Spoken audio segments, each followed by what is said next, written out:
இதேதான் நடக்கும். பிஜேபிய உள்ள விட்டீங்கன்னா இதுதான் மாடல். அது எப்படி திராவிட மாடலோ அதே போல மோடியின் மாடல் இதுதான். தெரிஞ்சுக்கோங்க மக்களே, இதுதான் உங்க கண் முன்னாடி நடக்குது. பிஜேபி எப்படி ஆட்சியில வந்தது தெரியுமா? கலவரம் செய்து மட்டுமே ஆட்சிக்கு வந்தவர்கள் தான் இந்த பிஜேபி காரர்கள். அவர்களோடு கூட்டு சேர்ந்து வருபவர்களும் இதைத்தான் கையாளுவார்கள் என்று புரிந்து கொள்ளுங்கள். பிஜேபி சொன்னா உங்களுக்கு ஏங்க எரியுது? ஒரு காலத்துல நாம் தமிழர் கட்சிக்கு வாக்கு செலுத்தினா பிஜேபி உள்ள வரும் சொன்ன கோஷ்டி தானே நீங்க?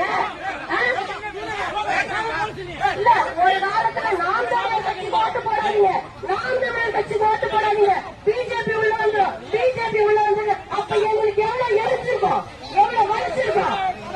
பிஜேபி உள்ள வந்துடும், உள்ள வந்தவங்க ஏமாத்திக்கிட்டு இப்ப நேரடியா பச்சையாக பிஜேபியுடன் கூட்டு வைத்துக் கொண்டு வந்திருக்கிறார்கள். அப்ப சொல்லுவோமா சொல்ல மாட்டோமா? பகைய முடிப்போமா முடிக்க மாட்டோமா? பிஜேபியோட கூட்டு வச்சிருக்கீங்கன்னா பிஜேபியோட கூட்டு வச்சிருக்கீங்கன்னு சொல்ல முடியும். திராவிட கட்சிகளோட மாறினது பத்தாதுன்னு இப்ப அங்க போயிட்டீங்க, வடநாட்டு கட்சிகளுக்கு தாவ ஆரம்பிச்சிட்டீங்க.